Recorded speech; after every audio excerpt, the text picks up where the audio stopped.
നമസ്കാരം. ഒരു കാലത്ത് ഹിറ്റായ കഥാപാത്രങ്ങളെ വീണ്ടും സ്ക്രീനിൽ കൊണ്ടുവന്ന പരിപാടിയൊക്കെ നമ്മൾ മലയാളത്തിലടക്കം മുന്നേ കണ്ടതാണല്ലോ. ചിലവത് ശരിയാവും, ചിലവത് ശരിയാവില്ല എന്ന് പൊതുവേ പറയാമെങ്കിലും ഈ കാര്യത്തിൽ ശരിയാവാതെ പോയത് എന്നതിൻ്റെ കൂടെ ദുരന്തമായി പോയതാണ് കൂടുതലും.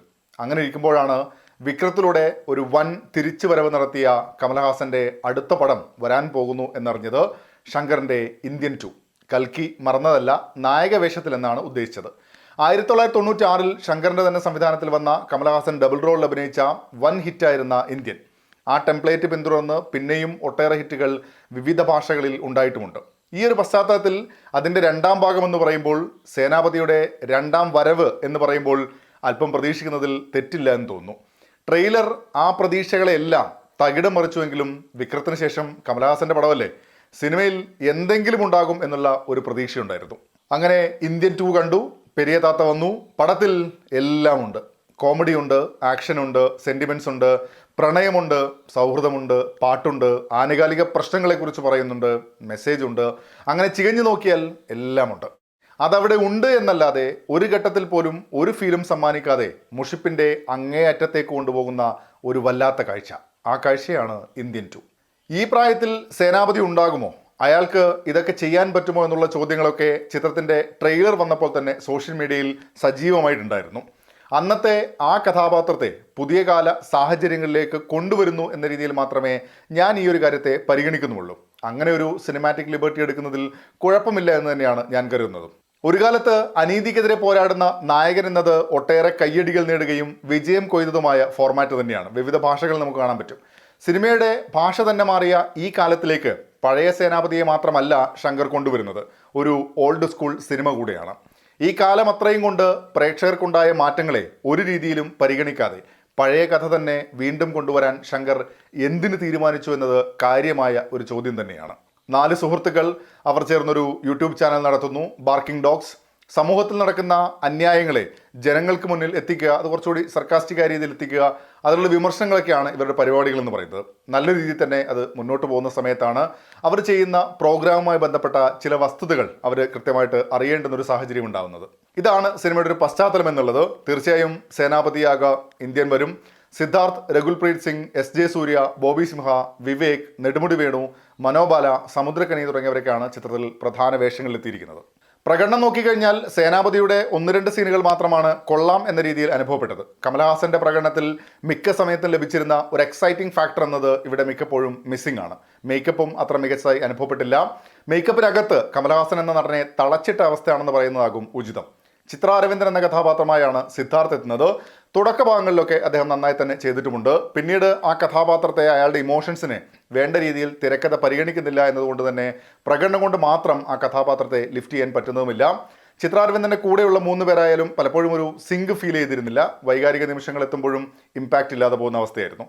CBI ഓഫീസറായാണ് ബോബി സിംഹ എത്തുന്നത്. എന്തൊക്കെയോ ചെയ്തു പോകുന്നു എന്ന് മാത്രം. സമുദ്രകനി ചിത്രത്തിലൊരു പ്രധാന വേഷത്തിലെത്തുന്നുണ്ട്. എത്രയോ കാലമായി അദ്ദേഹം നമുക്ക് സമ്മാനിച്ചുകൊണ്ടിരിക്കുന്ന പ്രകടനത്തിൻ്റെ ചില ഷെയ്ഡ്സ് മാത്രമാണ് ഇവിടെ കാണാൻ സാധിക്കുന്നതും. ചെറിയ വേഷത്തിലെത്തിയാൽ പോലും ഞെട്ടിക്കുന്ന നടനാണ് S.J. സൂര്യ. ഇവിടെ ഒരു കാര്യവും ഉണ്ടായില്ല.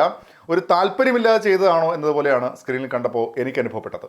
ഇത്രയേറെ അഭിനേതാക്കൾ വന്നിട്ടും ഒരു കാര്യവുമില്ലാതെ പോകുന്ന സിനിമ ഈ അടുത്ത കാലത്ത് വേറെ കണ്ടിട്ടില്ല എന്ന് ചുരുക്കി പറയാം. നെടുമുടി വേണു, വിവേക്, മനോബാല ഇപ്പോൾ നമ്മുടെ കൂടെ ഇല്ലാത്തവരാണ്. അവരുടെ ഒറിജിനൽ ആൻഡ് AI പോർഷൻസ് ഒക്കെ വെച്ച് ഈ സിനിമയിൽ പ്രാധാന്യമുള്ള കഥാപാത്രങ്ങളെ വന്നിട്ടുണ്ട്.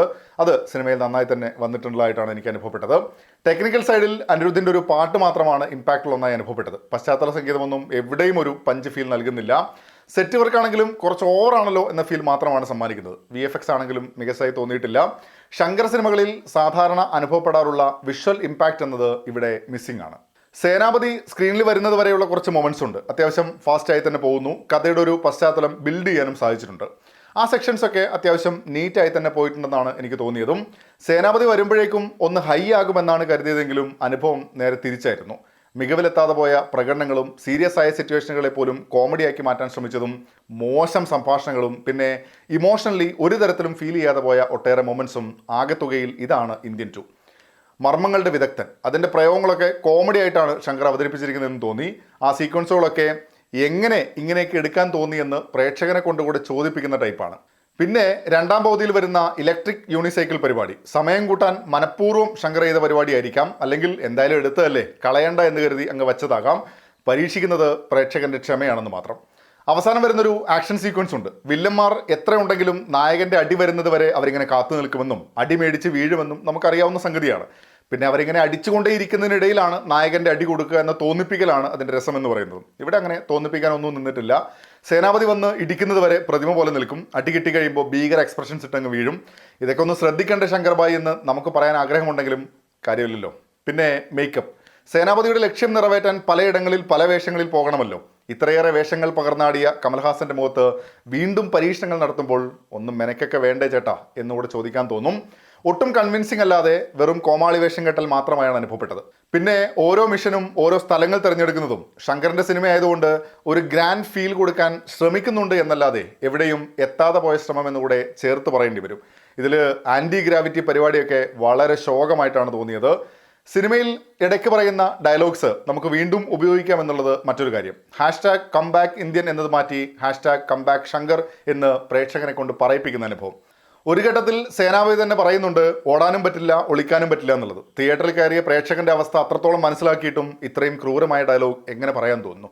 പിന്നെ പടത്തിന്റെ ടാഗ്ലൈൻ തന്നെ സീറോ ടോളറൻസ്. അമ്മോ, കണ്ടു കഴിയുമ്പോൾ ടോളറൻസ് എന്ന വാക്കിന് തന്നെ പുതിയ അർത്ഥങ്ങൾ തേടേണ്ടി വരും.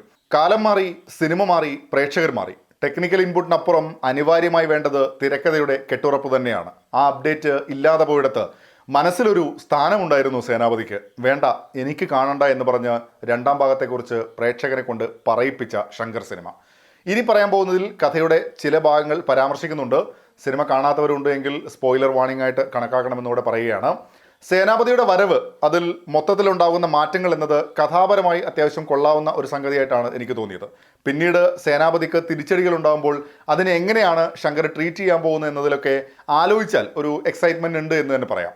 അതുവഴി പുതിയ കാലം ജനതയൊക്കെ എങ്ങനെ അഡ്രസ്സ് ചെയ്യപ്പെടുമെന്നതിൽ ശങ്കർ എന്തെങ്കിലുമൊക്കെ ചെയ്യുമെന്നൊരു പ്രതീക്ഷ ഉണ്ടായിരുന്നു സിനിമ കണ്ടുകൊണ്ടിരുന്നപ്പോൾ. പക്ഷെ അതിനൊന്നും നോക്കാതെ സേനാപതിയുടെ ഹീറോയിസം കാണിക്കാൻ പോയിടത്ത് പടം വീണ്ടും ഡൗൺ ആവുന്ന അവസ്ഥ കൂടെയായിരുന്നു. 3 മണിക്കൂർ സിനിമ എന്നത് ഒരു കണക്കിന് അസഹനീയം അല്ലെങ്കിൽ മടുപ്പ് എന്നുകൂടെ പറയേണ്ടി വരും. മൂന്നാം ഭാഗത്തിന്റെ ട്രെയിലർ കൂടെ കാണിച്ചാണ് സിനിമ അവസാനിക്കുന്നത്. അല്പമെങ്കിലും അത് ആശ്വാസമാവുന്നുണ്ട് എന്ന് തന്നെ പറയാം. മൊത്തത്തിൽ ആദ്യ ഭാഗം ഇഷ്ടപ്പെട്ട പ്രേക്ഷകരെ കൊണ്ട് വേണ്ടായിരുന്നു എന്ന് പറയിപ്പിച്ച അനുഭവമാണ് രണ്ടാം ഭാഗം സമ്മാനിച്ചതെന്നാണ് എൻ്റെ പേഴ്സണൽ അഭിപ്രായം. സിനിമ കണ്ടിട്ടുണ്ടെങ്കിൽ നിങ്ങളുടെ അഭിപ്രായങ്ങൾ കൂടെ കമൻറ്റ് ബോക്സിൽ പങ്കുവെക്കുന്നു. മറ്റൊരു സിനിമയുടെ വിശേഷങ്ങളുമായി നമുക്ക് വീണ്ടും കാണാം. അതുവരേക്കും ടേക്ക് കെയർ.